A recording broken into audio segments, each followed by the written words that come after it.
আজও কি গল্প করো একা নিজের সাথে, বন্ধুরা সব একই আছে নাকি বদলে গেছে?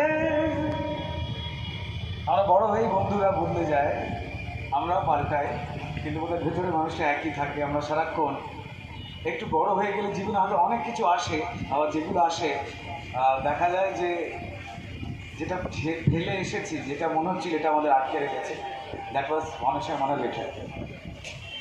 আজও কি আধো রাতে আসে সেই ব্ল্যাঙ্ক কল, যেও না শোনা গলায় তোমার চোখ ছলো ছল। আজও কি আধো রাতে আসে সেই ব্ল্যাঙ্ক কল, যেও না শোনা গলায় তোমার চোখ ছলো ছল। কেমন আছো?